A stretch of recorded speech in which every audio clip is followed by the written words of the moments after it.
3 raisons pour lesquelles la prophétie dans le Nouveau Testament est infaillible, d'après Thomas Schreiner. Article de Maxime Georgel, lu par Paul Schneider.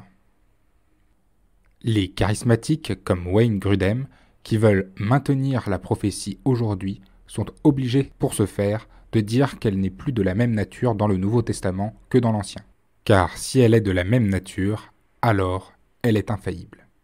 Et si elle est infaillible, alors il existe une révélation en plus de la Bible, ce qui est contraire à la foi protestante qui maintient que la Bible est suffisante et est l'autorité suprême au-dessus de la tradition et de toute autre autorité. Puisque les cessationnistes prétendent qu'il n'en est pas le cas, la charge de la preuve revient aux charismatiques de montrer que la prophétie a effectivement changé de nature. Wayne Grudem donne 3 raisons pour le prouver. Premièrement, les prophéties doivent être jugées dans le Nouveau Testament, elles sont donc faillibles. Deuxièmement, Agabus est prophète, pourtant il s'est trompé. Et troisièmement, la prophétie en Actes chapitre 21 verset 4 comporte des erreurs. Voyons donc comment Thomas Schreiner répond. Je cite. Premièrement, le jugement des prophéties n'indique pas que les prophètes puissent se tromper, car dans l'Ancien Testament, le seul moyen de déterminer si quelqu'un était un vrai prophète était d'évaluer les prophéties. Si les prophéties étaient erronées, la personne n'était pas un vrai prophète.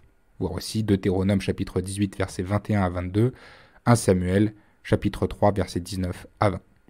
Deuxièmement, Agabus ne s'est pas trompé dans Actes chapitre 21 verset 11, puisque lorsque Paul raconte l'histoire de son arrestation dans Actes chapitre 28 verset 17, il fait appel au même mot qu'Agabus utilisait, à savoir paradidomie, pour décrire Paul étant livré aux Romains.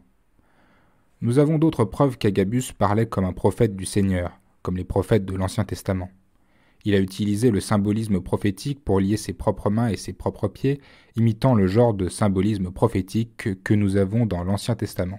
Par exemple en Ésaïe chapitre 20 versets 1 à 6, en Jérémie chapitre 13 versets 1 à 11, ou encore en Ézéchiel chapitre 4 verset 1 et chapitre 5 verset 17. De plus, les paroles d'Agabus reflètent une forme prophétique. L'Esprit Saint dit, en Actes chapitre 21 verset 11, le mot « tad », littéralement « ces choses », est utilisé à maintes reprises dans l'Ancien Testament pour introduire la parole du Seigneur. Troisièmement, dans Actes chapitre 21 verset 4, la prophétie qui était inspirée par l'Esprit est exacte. Paul souffrirait. Mais l'inférence tirée de la prophétie « Paul ne devrait pas aller à Jérusalem » est fausse.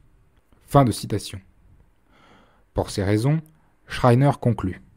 Le don prophétique dans le Nouveau Testament est de la même nature que le don dans l'Ancien Testament. Dieu communique, typiquement spontanément, des révélations qui sont faites par ses prophètes, qui font autorité et sont totalement vraies. Fin de citation. Téléchargez aussi gratuitement notre livre sur les dons de l'Esprit, disponible sur Par la foi.